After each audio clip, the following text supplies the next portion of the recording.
All right, hey guys, this is Turok, and I expected today to be recording One Piece's new episode, but I wasn't keeping up on the news, and it looks like they delayed that episode to next week. I guess they're doing just they released some kind of little special today, which was more like a recap, I think, of some of the stuff going on. It's just like, I don't get why they do those like that so much. Do other people really like watching those to like keep up what's going on with One Piece to like and watch that thing instead of like just watching the whole episode? What is it? Oh.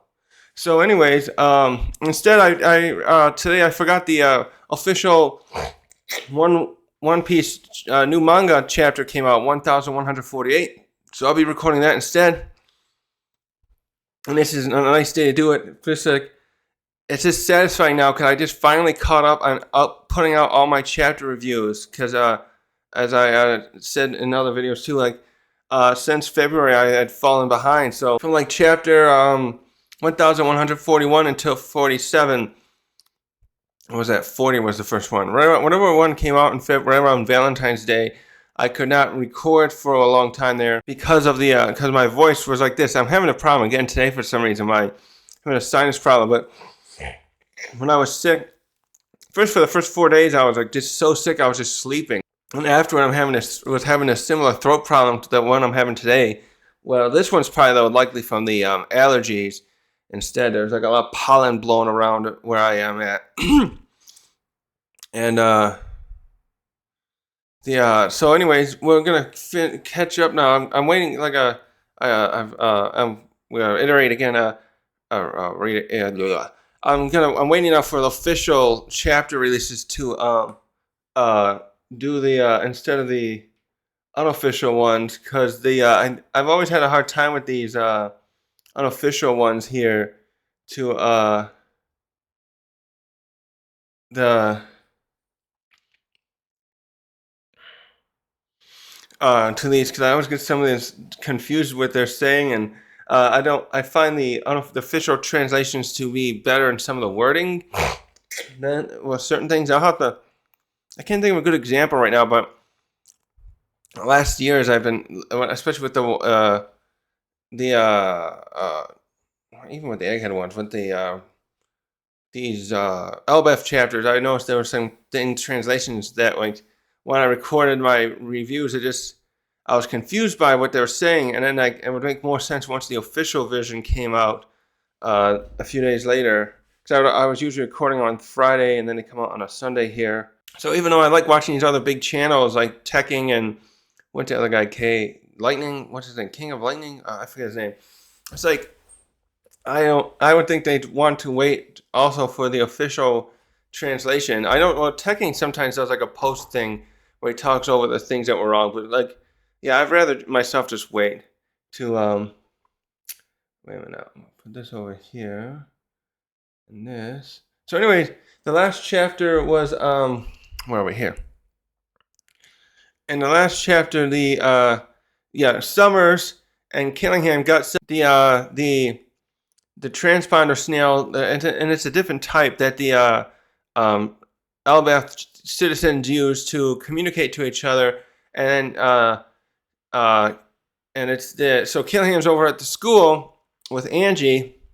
Actually, we don't see. No, we saw the principal, but I don't see the two other the gym teacher and the math teacher weren't present there. But the gym teacher he got injured he tried to save the children initially, and he kept getting harmed trying to because the killing Summers thorny thing hurt him, so he's down for the count right now too.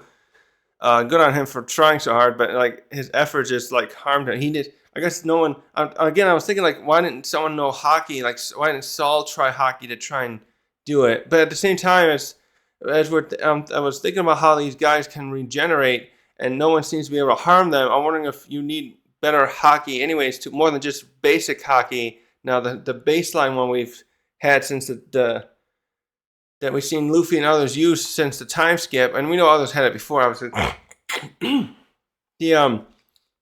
I'm wondering if that even wouldn't have been enough to stop the thorns. Like if the devil fruit power be exuded by the other person has strong enough hockey, it doesn't matter if you have other hockey, unless you have to it's got to have equal and opposite like energy or thing to harm to stop the thing. And so as we saw, yeah, because that was something I was thinking about with that too. Like we saw how that worked with when Zoro fought Pika and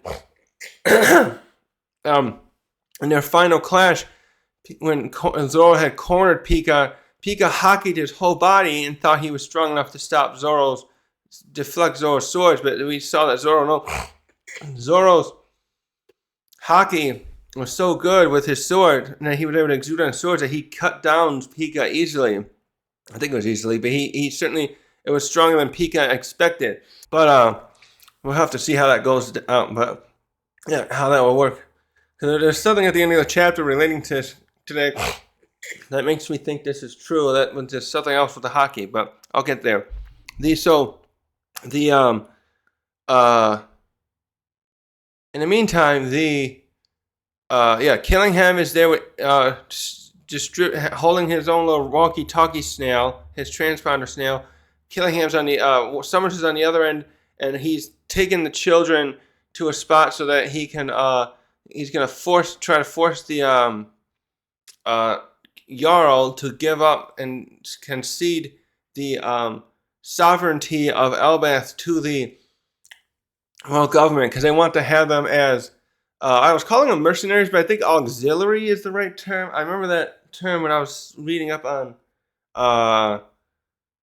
let me look that up. I think that's the right word from Roman history.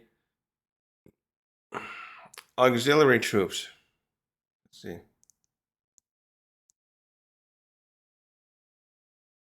Rome, let's see. Yeah, non-citizen soldiers who provided support to the Roman legions, particularly in terms of cavalry, archers, and specialized infantry. Yep, so they would have these other troops. I remember like Caesar would get some of the Gallic tribes to provide him cavalry as auxiliary, because the Roman legions were always were infantry primarily. I don't know if they developed their own cavalry later. I was talking about that the other day, how the eventually like Macedonian troops and one of the chat reviews, the Macedonian troops and the other Greeks had developed their own cavalry eventually and then used it to fight each other and the Persians. I don't know how that worked with the Romans. I just know they in the Roman Republic they got auxiliary troops from other kingdoms and tribes of peoples in their purview in the Republic, and then their own citizens and other Latin allies, Italian allies, were all infantry. So this seems more like what the government here wants to do with Elbath.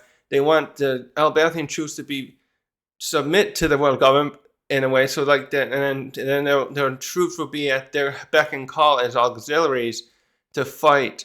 And they're hinting at something with like some war coming up, and that all they know for sure is that the giants, whoever the giants side with, will have the edge and will likely win or will win. The way I understood the wording.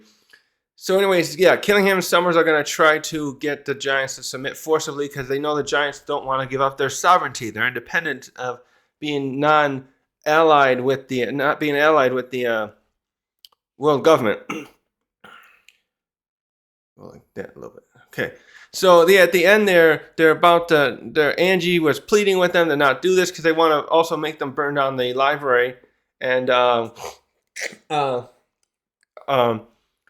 and which at that one point, the only thing I was that I noticed that I think for sure now, one of them, when at this point if Killingham leaves, I bet he's going to try and burn down the library as he leaves, because Angie revealed that the library has the O'Hara, the books of O'Hara there, and up to this point they thought they were all destroyed. Only thing the government knew at this point is that Robin was the only survivor. And then they find out Saul is here. So, and I corrected myself there. Yeah, I messed up. I thought Killingham noticed Robin hiding in her and Chopper were hiding among Saul, like in his beard or something, or in his hair. to stay out of sight. And then I thought with his observation hockey, Summers may have noticed her, but it's not until this chapter now he's going to, because she makes herself known. Because once she hears the unreasonable demands being made by the God's Knight, she comes out here. She's about ready to take action against Summers. So, we'll get into this now. Let's see. So, we begin this chapter. Well, first I got to do this cover story, right?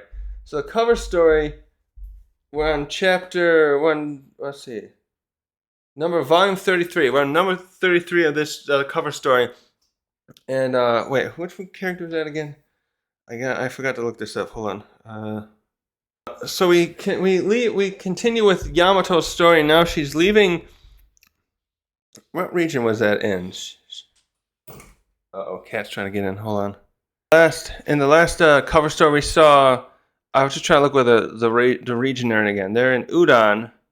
Yeah. So Yamato's there with Raizo. She found out that who was setting up his own little bandit hideout type thing, and then he had also captured. He had captured Page One and what's her name, Yuletide, and was because he didn't like her, and I understand why. She was like the most annoying of the Toby Roppo characters, and but Yamato ended up saving them, and it was funny actually that in the volume before, I think it was one before, we saw that Yuti, is that her name? She was hugging Yamato, which was like very funny because she seemed to hate Yamato before, but now she was like, oh, it was hugging her like, never forget this. Like I wonder if she changed her ways. She's gonna turn over a new leaf, so to speak. Actually, something else. Someone brought up a comment somewhere. Is this? Yeah, it's kind of dark there. Oh, hey, can I turn the brightness up? Someone brought up a comment there where they said that Yuti and Page One. There we go. That's better. Turn the brightness up so you can see my face better. They said that those two are actually the children of that warlord, the former warlord, the one that Ace defeated.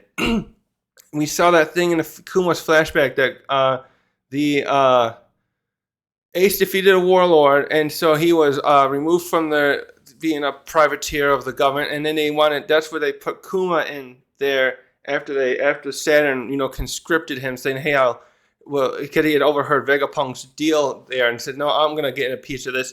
Kuma's going to work for us if you want to do this, get this treatment for Bonnie, and in turn you'll also become a cyborg for us, be useful to us. So, yeah, anyways, suppose the comment, I didn't check I know they had the SP, what is Odo's thing, the SBS, I think, about showing that art of him, of that warlord, and I think that's cool if it's true that that Page One and Yuti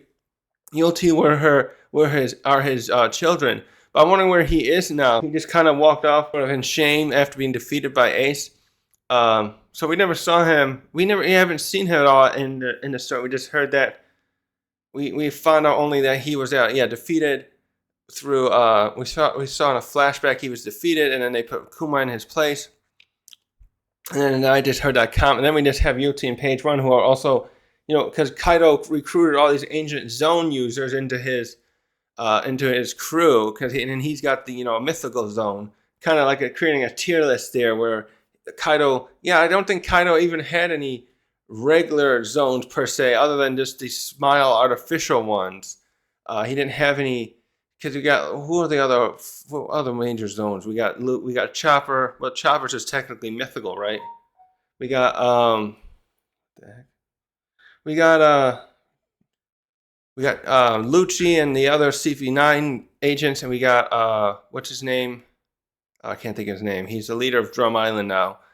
But and we got Pell, who's Alabasta's top, one of Alabasta's top guards and stuff. So yeah, I think zone. He only had ancient zones. Anyways, yeah. So I'm getting way off topic. I'm sorry. So back to this. Now we get to Yamato leaving the Udon region. She was celebrating with Raizo, the defeating Page One and freeing these. I think he had kidnapped some other people, and that's how Yamato got involved in this. He was pursuing these kidnappers working for him. And they had kidnapped Otama and that one I don't know. I think he has a name, but I forgot the he's a carpenter that Frankie was working for when he was undercover there. Nope, Kitty. Hey, get down from there. My cat's trying to wander where she shouldn't. Come here. So yeah, we just go to the chapter here. It's just that she's leaving and she's taking a new hat with her. Well, yeah, because Otama makes hats. That's right. When she was working, when she was trying to find a way to get food for herself and Kozuki Senior, Odin's dad, she would weave hats and try to sell them. So she's weaved a hat for Kamawatsu and the Kappa retainer, and she's giving it. Yamato's gonna take it with her and pass it along to Kamamatsu. And we also just see Page One and Yulti there, and they're just I think Yulti is like bowing to her. She's doing like that slight kind of I think like this, and Page One is there, and too. And we just see Raizo, and we got the centaur woman. I forget her name, the one who was Otama's surrogate mother now, waving goodbye to her as they leave Udon. Yeah, you can just see it's there still. Oh, the building's something else there, it looks like, too. And you can still see one of the old factories. It's going to be old now. The factories that Kaido was forcing citizens to work in. So that's a nice thing. I feel like this is going to kind of be the ending of it, unless they just have some other thing following up with her getting that hat to Kawamatsu. I keep saying Kamamatsu. It's not right. Hold on a sec here. So let's finally get to the chapter. All right, I've been rambling way too much. We get to the children here. Yeah, I don't need this now. Oh, wait, what were their names? Hold on, let me pull up the page with their names again. They get the children here, and come on. No. I want to get their names up for the last chapter here. And the first one here, the little girl, he has one of these girls going off they had Colin leading the pack, being as they were directing him to yeah, let's see. Hold on a sec. That might be much better even. Let's see, how bright is that? Oh, I'm so sorry. I'm trying to get this new setup. Oh, is that even better? Yeah. Yeah, I'll keep it like that. Okay.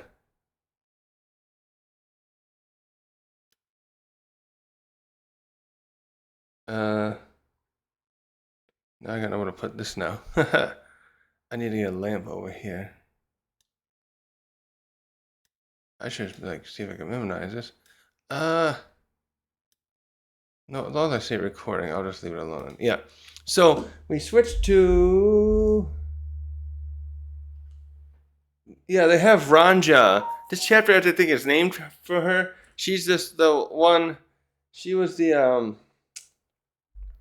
one of the last ones they had showed. What is going on today? She's this little. She looks like she's the youngest of these children. Who is she's got her hair in a little long hair that's kind of is that pigtails, and she's she's only got two little teeth showing two big teeth showing, and she's got like gaps there, and like she's just growing in her teeth, and she's the most cheerful one among the group, and she's she's being directed now as the first one to go. I think I know why. Right? Isn't she the one? I think that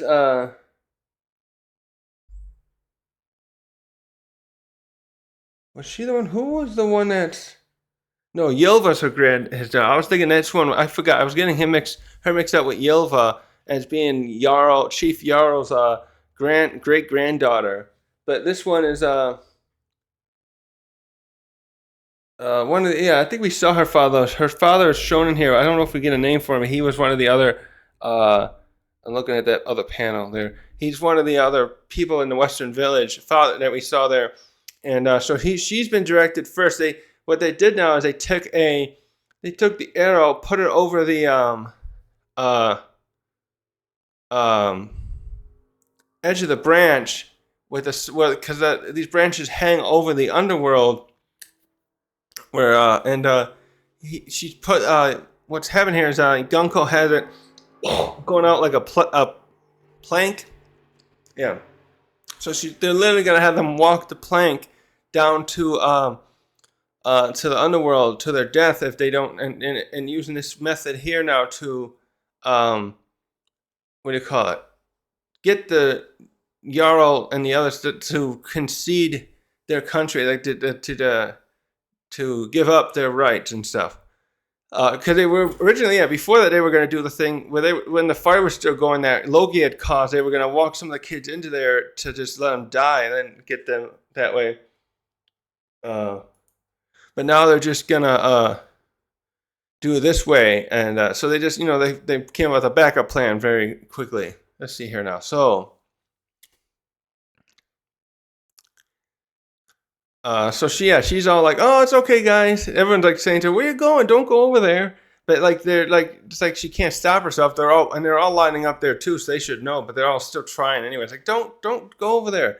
And she's like, "Oh, it's okay, guys. It's all good," because she's still this cheerful one, like I said, and she's just like, "Yeah, I'll be fine." But then she gets off to sees the edge, and suddenly she gets a little. You see, she's starting to panic there, and so any of the kids are like, "Roger, don't come back," but to no avail. She just sits there. She's just standing there, and we switch to Gunko there, who's let her, and then she gets out her snail and talks to Summers. Yes, Summers was close by, but he must be staying somewhere else now, because they were together in the last chapter, the last two chapters where it was the last chapter, and she had brought the Straw Hats over there. They had Jinbei, Usopp, Nami, and Brook all tied up, and but now she's let off. Took the kids over here and separated from Summers. But so she pulls out a snail, talks to Summers, and says, "Yep, I got one of the kids set up, Summers." And so then he's like, "Okay, yeah, I'll keep your snail on. I'll have it send over. We'll patch it over to Killingham so that the Elbath citizens can all hear her." No. So then he goes and "Okay, guy, Chief Yara, you have 30 seconds. If we don't hear anything from you, if you don't make your decision in that time, we're gonna send this first kid off to her death." And first he says, first he says, "You need to give orders to your school teachers. They won't, and then tell them to light the school and library on fire." And then we start seeing the citizens fight amongst themselves here down in front of Jarl, and you can see him like he's watching him too while he's kind of got this look on his face like, "Oh, what position to be in." And we see one's going like, "We can't destroy the library. It holds there's so much history of not only of our horror, but thousands of years of." Is that how she means? Or maybe just, I don't know if they wrote some of those books themselves, but just saying there's lots of history there. But then other people are like, "Who cares about the library? We have to save the lives of those children. They come first." And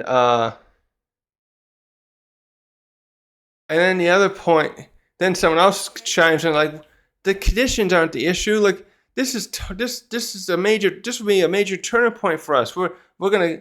Are we supposed to just now decide to give up our sovereignty to these government humans, these people?"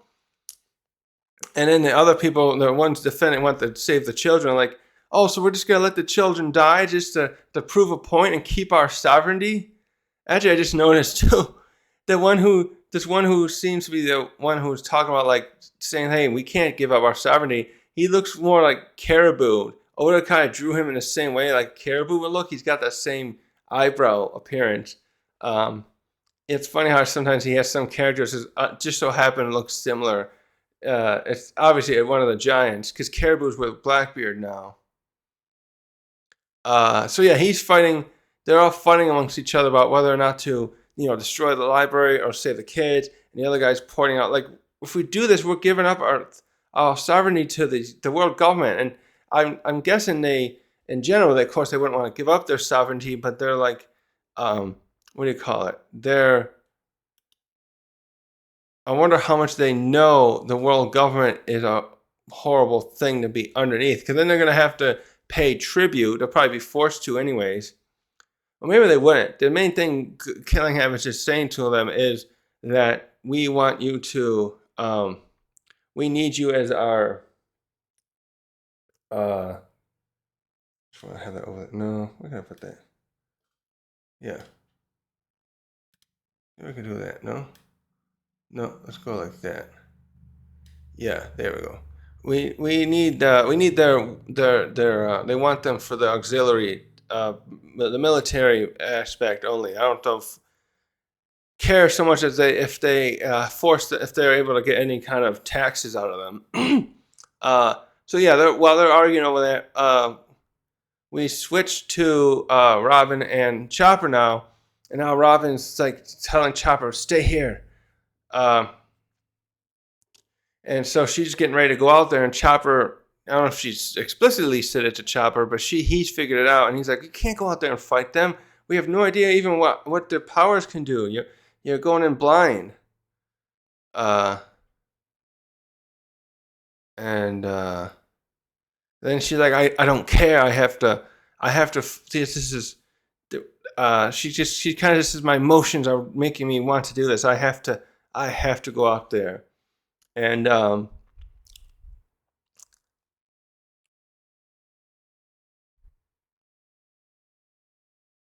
okay, then we switch to the old Straw Hats. Yeah, they're still nearby where Summers is. So yeah, Gunko wandered off. Well, not wandered off. She went off with the children to the spot they took them to, and yeah. Wait a minute, how's this going? Yeah, I need to be in the center here more. Oh, yeah, and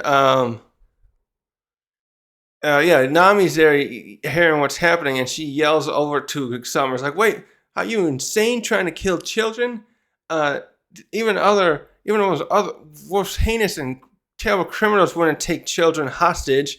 And Summers just looks. Yeah, we can't see if he looks back. He responds to her like, "Ha!" He starts laughing at her. It's almost like he's waving her off, and like, when do I need the opinion of insects? So yeah, he's bringing up that we're getting from him again. He's the same. He's got that same mentality we had got from the Gorosei as well, because they consider themselves gods. Wait a minute here. Keep playing with this. Yeah, so I just stay right. Yeah, there we go. Okay, that'll help actually. And yeah, Nami's just like, "Oh, when I get untied from here." Actually, I noticed Brooke. I don't know if that's supposed to be a bit comedic in a way, but Brooke is all bandaged up because Gunko kept trying to force him to concede his self, like, be her slave, and so she kept stomping on him. So he shows him all bandaged up in this scene here. Yeah, I'm gonna bring this back a little bit because I'm gonna lean in here.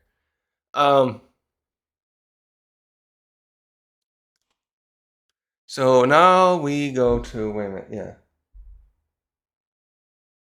Wait, what's going on here? Make sure this is correct. Yeah. So we go to some of the other people around here, and we first go back to where Dory Bragi and the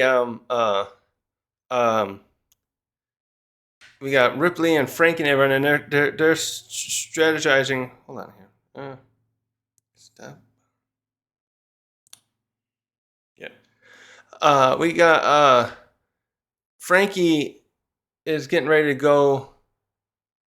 Let's see. It doesn't say where he's going, but he must have said, "I'm gonna go." He's probably gonna go help the other Straw Hats. And Ripley's like, "I'll go with you," and he's like, "All right, cool. Let's get going then." And Dory and Bragi speak up and say, "Okay, well, guys, let's do it this way. We're gonna split into two groups. Some of us still have to stay here and fight the monsters, and some of you guys will go over there and have to save the children." And so we start seeing some other guys. Yeah, let's do it, and they start, probably dispersing themselves into these groups as however they're going to set up, and so someone like getting together in a ship again, and they're getting ready to go there to help the children. So while they're doing that, we switch back to Summers.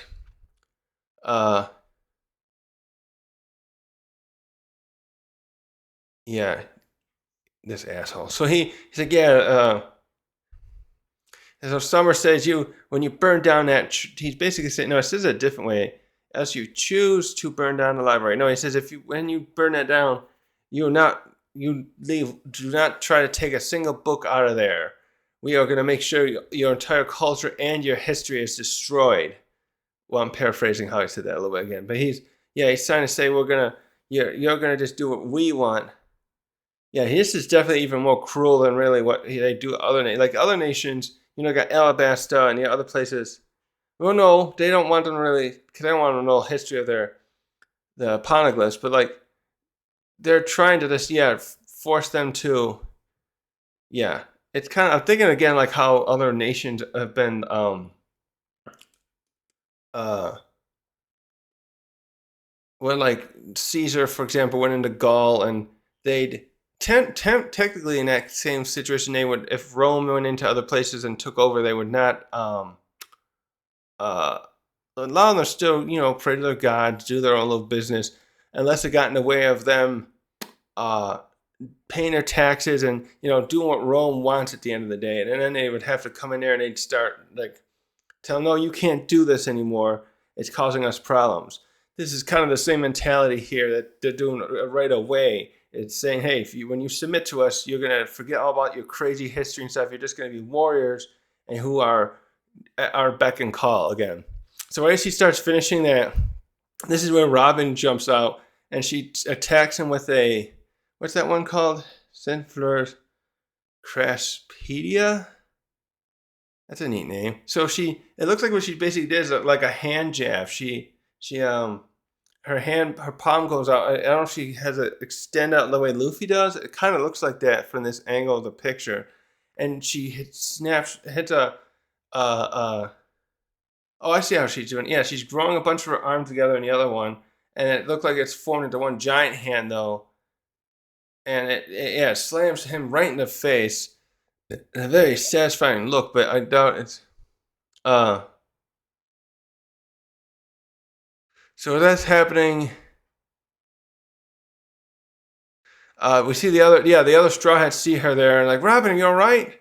Be careful, Robin. We don't know what's up with him either, because they're still like trying to figure out how they lost to what's up with the way Gunko fight powers are, and but she's like, all right, I know, but we got to do something, and she still got her hands up and everything, and then we see Chopper briefly like popping his head out and trying to watch what's happening. And so next she looks like she's trying to restrain him a little bit. No, so then she prepares her other attack and she gets that one out, the clutch, and she's like it looks like she's trying to do that thing where she like kind of breaks someone's back, and she's pulling him into that position. And as that's happening, he gets a look at her like, wait a minute, you, Nico Robin. Actually, I'm not. I was just thinking for a second. Straw Hat. He knows the Straw Hat crew is here, but was he surprised? He probably just she was there. I mixed that up before. Like I said, that I thought maybe he knew she was there with Saul, but it's like, wait, Nico Robin, and then she gets him into this hold move. Wait a minute now, what happens there? So she thought she had him, so she tried to break his back, and then he's lying there for a moment. And Robin then we see Usopp and what's her name? Nami cheering around like, yeah, Robin, it sounds like you got him. But then we hear back that I don't know if she's thinking this, because it looks like we start seeing him like his body just rearranging itself back to normal, and she's thinking back to when it must be when she's thinking back to when Saul said you can't beat them, they're immortal. And so he just starts getting up, and he's like, it's almost like his body was like back, and he's like just everything's just contorting back together, and he's even taking his head like, ugh. And he just starts resuming his message. He must still have his snail on him, because he's like, Albath, are you still there? You got 20 seconds now until I send that kid off the cliff. And and then Usopp's like, oh god, he's just like the other one. He calls him a zombie. So next, as he's saying that, finishes saying that, Robin, I think she jumps at him. Yeah. And Summer's like, what? The first we see Summer's going, huh? What's that? And it looks like she launched herself at him, and she starts pulling out as many arms, sprouting as many as she can, and wrapping around him. And they start, looks like going down the cliff. Yeah, she's taking him down the cliff. Yeah, she forced him to jump off. He's like looking like, wait, why are you jumping off?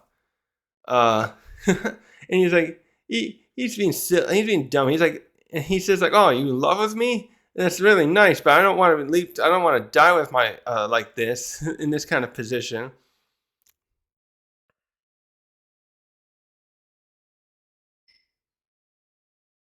Okay. Okay. Yeah. She's trying to she's like, and then the other straw's like, wait, why is she doing that? Where's she going? Cause they just saw them both go down. Uh, and then she's like trying to as she's going down with him. She's like, since you're immortal and have these thorn-based powers, as long as I get you away from them, I should be able to save the children. Uh, and what did he do there? Oof. So he's like, so you think you do something, like knock me down, you put the kids outside the range, you push me out of my range to be able to control my powers. And so then he like, but this is what I was worried was going to happen kind of. He suddenly just starts having these, in order to get her off, he sprouts all these thorns all over and they start piercing through her body. Uh, oh, okay. I should have known this. I was going to say, why would she jump at her herself? It's not, because it goes through her head. And for a second you think she's dead, but really she sent a doppelganger of herself to throw him off. So she wasn't, yeah, so she must have been still hiding under there. She sent the doppelganger. Oh, this is cool, because this is kind of the kind of thing that Doflamingo had done before, where he would make versions of himself with the strings. And that was the one that, what's her name? Rebecca's father cut the head off of Kuros. And then we thought, oh, he's dead. You know, Doflamingo's dead, but it was really his doppelganger. And so she's still falling. So Summers is still falling. He's like, he sees because he by piercing the head of the fake Robin, it starts just dispersing into little flowery petals like it does, and he's like, wait a minute, she disappeared. This wasn't the real one. And so we switch back. He's still falling down there, and so while that's happening, we switch back to the Straw Hats, and Robin's there trying to untie them. So she's trying to untie the Straw Hats with the others with a knife. So first Nami's like, "Oh, that was amazing, Robin," and then she's like, "I can't get you guys off. My knife won't cut through." And then someone else is like, "Yeah, so there's no way for us to escape without deactivating her powers, it seems." And then we start hearing his voice again of Summers. Uh, uh, and he's like, 10 seconds left. And then like, oh crap, he's still talking. And then so we switch back to him and we see what happened. And he was able to like launch one of his a thorn vine up to the tree and like latch on there. So he kind of kind of like Batman falling. He'd like take a grappling hook, or Spider-Man actually. I'm thinking we we go do that little flip thing and it would catch before he falls down because he can't fly or anything. Mm. So then he's saying, "Time to make your decision, Yarrow." And then he says that Gunko, make sure he can have her speak so he can hear her voice, Gunko. And so we go back to Gunko, and she's like, "Say something." And so the girl, what's her name again? It was let me get her name back. It was oh wait, I didn't have that. Where's that one I had? It was what's her name again? That was Ranja, right? So Ranja's just standing there thinking for a second. So she starts making sick, and she's kind of at this point thinking, okay, I'm gonna probably die, so I better say something. My last words, kind of. She's like, what, Chief? All I want to say is, I love this school. This is where my friends are, and then we switch to her dad again, and they're like, I think these are, they must have figured out where they deduced where the kids are, and they're like, run over there. And the other guy's like, that's my daughter. We have to hurry. And oh man, this is gonna be tense in the anime. So like we switch to her again, and it's like, yeah. So they are running. Yeah, they're coming over. We're coming, Ranja. We'll save you. And she's going. I love the library as well. I think she might be yelling this too. I guess, yeah. The books tell you about places all around the world, and the teachers always taught me. And the teachers, most important, the teachers taught me this lesson that you mustn't cause trouble for other people, and you mustn't do things that make them upset. If so, she's saying we.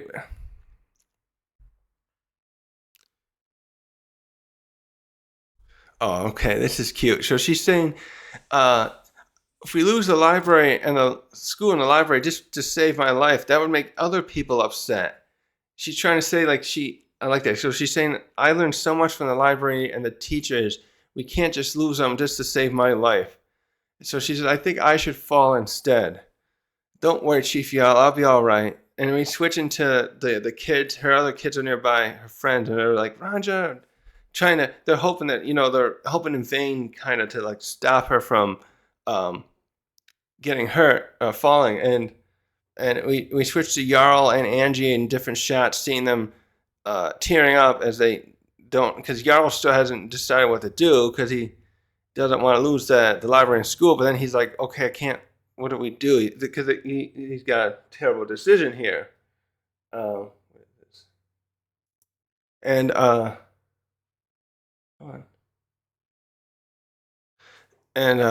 so we go back to her. And we get this good shot with her trying to be very brave, and she's like scared at the same time, and she's like, I'm a lucky girl. I'm sure everything will be all right. And then we're going to we go back to Summers being, he's like counting down. He must have been counting down in the background. I don't think they showed that, but he's going, now he's down to 2, 1. Uh, and at the last second, it was doing that. We're seeing her father, Ron, what's her name again? Ranja. I was gonna say Runko. I can't. Gunko mixed up. Ranja. So we see her father again, and gotta get some coffee.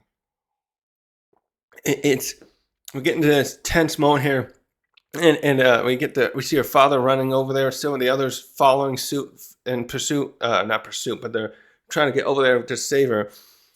And we go back to him again, the chief again, and he's saying as Summer's voice goes to 1, and at the last second there, you hear Yarrow go, Angie, set the school on fire. And the other people are like, Chief Yarrow, the other ones who are probably like didn't want to, and he's like burn down the library. And so we switch to who is that there? Oh, that's Saul. Yeah, we go to Angie first, seeing her crying, and she's like, and she must be saying it kind of solemn, like, yes, sir. And we see Saul, go back to Saul, who's still injured, but he's conscious there, and we see him crying because he's hearing that command. And because it's such a good moment because we understand that they don't want this to happen, but they don't want to lose the lives of the children. And we go to Robin too, crying like, no, not this way. That's why I'm imagining she thinks. And so we go back to her as that what happens next. They don't show it happen right away. They don't show the aftermath, but we go back and see Summers has caught Robin now too. Not no, he because Gunko caught the others, but he's got right now wrapping his thorns about her, and she's like trying to get off, but it's like too late. And then the others like, run, Robin, get away. And Summers comes up, and it looks like he's pulled out a thorn, and he's making it into a bat to hit her with it. And he starts just laughing, like, haha, that look on you is so funny, Robin. It pleases me. And like he's like, because he's seeing her anguish. Because this guy, we as we got from before, he's really a sadistic sort here. But the last second, as he's about to hit her, we see this like this kind of little movement coming, and suddenly we show shot of Summers, and his left hand gets lopped off, and then he's like, oh, and then he like tries to grow it back. He's like, wait a minute, it's not coming back. And out of nowhere, we see him show up. Scopper comes, and then Summers, the look on Summers' face is like, Scopper Gaban, He's just like in total shock, and it's drawn so well by Oda, the shock, and then we get another shot. Like so, then he must have like threw his first axe. Maybe that's how he did it. I thought it was like him like leaping across the branches. It's hard to say because there's a small panel there that, and I can't see his body in that one. Maybe he threw the axe, the first axe, because he's got two of them, and I don't see his second one in his hand in this next shot. The next shot, we see him, he kind of did that classic where you go by your enemy and you slice them, kind of like Zoro likes to always do. And we see all this blood starts coming out of Scopper's torso now, and he just the last shot we just see this lightning form, the Conqueror's Hockey stuff energy forming around Scopper, and he just kind of got it's the first time we actually get to see his eye. Actually, we get this like serious look from it. His eyes are kind of like, the glasses kind of like, you can see through, because they're like sunglasses, but Oda's been drawing them thus far very dark. Actually, he did the same thing here too with, I missed it with Summers. When he has that shocked look, you can finally see his eyes underneath there. There, and you see that panic in his face. That's how you really could tell there. And then this last shot, again back to Scopper's glasses, they're kind of like, you can see transparent, because they're kind of like transparent is what I'm kind of saying. You can see part of it. Anyways, and you could just see that serious look on his face. And that's where the chapter ends right there. Oh, that was tense. I liked how they did that. And again, with Robin, though, I hope Robin's got to learn some hockey. Wait a minute, was that his right hand, actually? That kind of looks weird the way he drew that way. It's that way. Yeah, I think Oda made a small error there, because in the shot at the end where Scopper's cut Summers, it looks like his right hand is gone now, and then the other one, I'm sure that's his left hand, because his right hand's still holding the. Yeah, that's weird. Okay. Anyways, yeah, he cut. So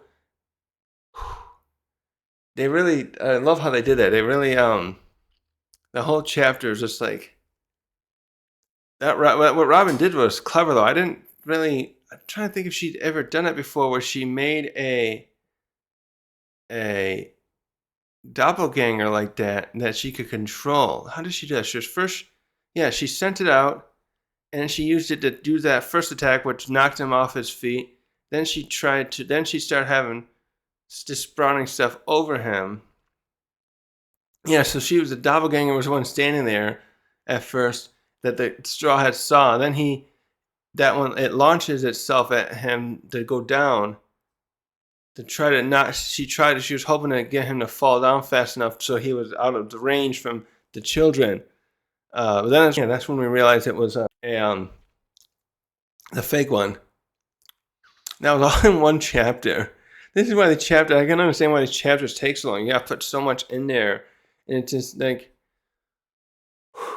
and he's still like there's still some parts that I didn't understand. I'm wondering there still if that was an axe he threw, that Scopper threw right there.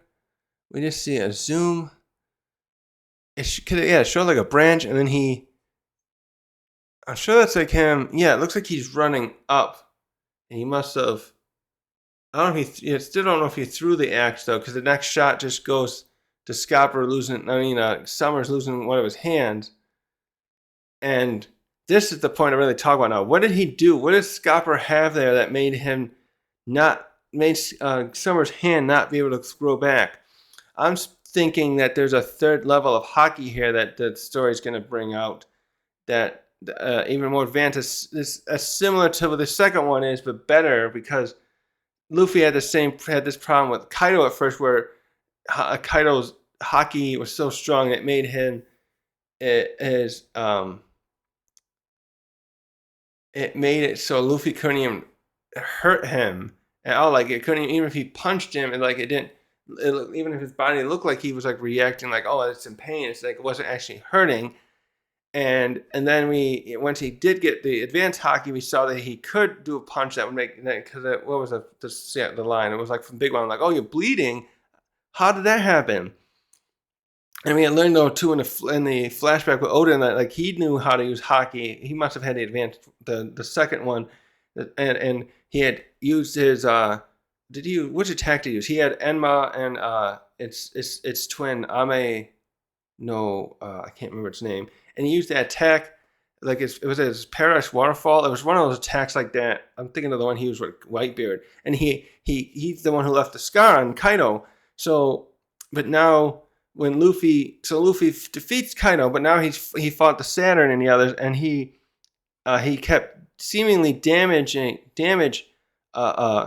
Saturn. What were the other attacks? I know at one point Saturn's spitting poison at him or venom, and then Kaido Luffy sent him back, and they were damaging him, but then he would just keep regenerating, and he did some other attacks. I can't remember them now, but then none of it would work. And then he won Dorian Bragi when they show up to help too, and it's like we can't damage them. So, but now we okay. This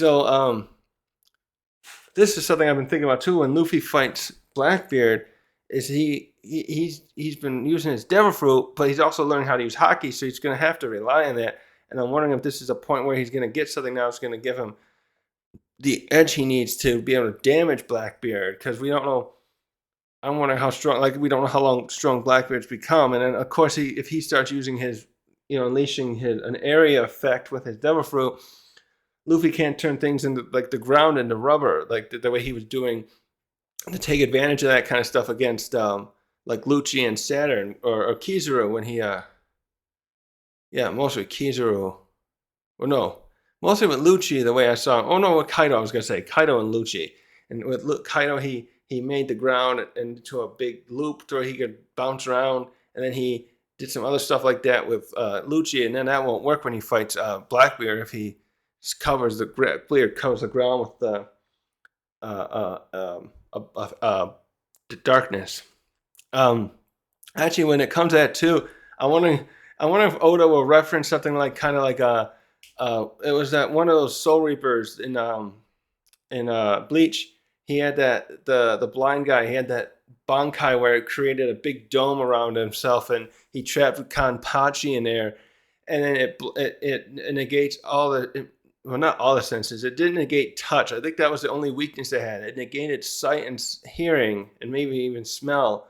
Well, I don't know about taste, but Kanpachi could feel him be cut, and then he also figured out, whoever holds the Zanpakuto that created the Bankai that person can't be affected by its effects. So then Kenpachi had to grab the Zanpakuto of the other guy, and I'm wondering though, back to the dome part, I'm wondering if that's what Blackbeard will do, to trap Luffy essentially, because Luffy with his awakening will have area effects of himself, but the darkness fruit negates other ones. So it's going to be really interesting with that stuff. Sorry. So anyways, I'm just crafting all that conjecture just with what we just saw here. What is it that Scopper did that we're going to, hopefully Luffy and the others can learn to deal with their final threats, especially the Gods Knights too, because now they're an enemy too, and they're going to fight them here. It'll be interesting to see if they can learn this quickly in real time to defeat these three. So I don't think is there a break next week? I hope not. So that was the end of that. Yeah. That was this tense. Now it's just hopefully someone gets to the library soon. No way, they said they were going to defeat the monster. I wonder who will make it to the library in time to stop this, because Killingham might still go forward and just set the place on fire, just to make a point. Not make a point. They're going to do it either way. They're just trying to be cruel and force the teachers to do it, force Angie to do it. So hopefully someone gets there in time to stop him, because right now it looks like Scopper's just going to be facing with Summers, unless Gunko tries to come up and aid him and leave the kids, she probably could just leave the kids where they are. Maybe she'll try to start sending them off. And so in that case, the other Giants will probably have to come, but hopefully we'll make it there in time. But holy crap. The ending made this so good. This is gonna be tense. I love it when they do it like this. Then they get you all amped up for when it happens. And I'm glad it wasn't too cruel though, because I was watching that episode of Bleach where when Kenpachi comes and saves Ichigo, but that a spot number 5 was like what do you like broke Ichigo's arm or something. It was just kind of a little too much. And sometimes even Toriyama had done stuff like that too. Like Frieza was torturing Vegeta, and I always thought that was just a bit much when the authors go that far with some of that stuff to some extent. But so this kind of situation is just like okay, let's think it's a tense situation where we don't see all that. I just don't like torture stuff. So, anyways, uh, yeah, the next episode chapter is gonna be awesome. I can't wait. Hopefully, I don't think there's gonna be a break. So hopefully, we'll get this next Sunday. Well, I mean, I'll read the unofficial. I do read the unofficial releases. I'm just not gonna review those versions. Actually, I do want to peek at that, see if there's any text changed differently. Wait a minute here. So,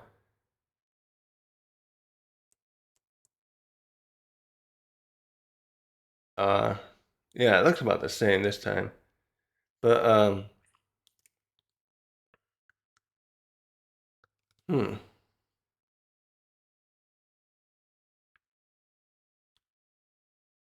Yeah, they see how they say different things. Like this one says the line when Robin seemed to kill him. This unofficial said, "Oh, you broke him," and the other one, the official one says like, "I hear his bones breaking." Uh, how do they say? It? Yeah, I heard cracking. That's how it is. So yeah, there's just some differences there that are interesting. But yeah, I'm gonna leave this here now. Uh, that was a really good chapter. I was so glad they I'm so glad to see Scott step. I was almost worried he wasn't going to do anything initially. I'm guessing. Well, yeah. Once Colin was in trouble, I guess there was no choice. But initially, I thought the Straw Hats were going to have to fight these guys by themselves. But we're going to get some action right away here. And I can't wait. So yeah, I'm going to end this here. Thanks for watching.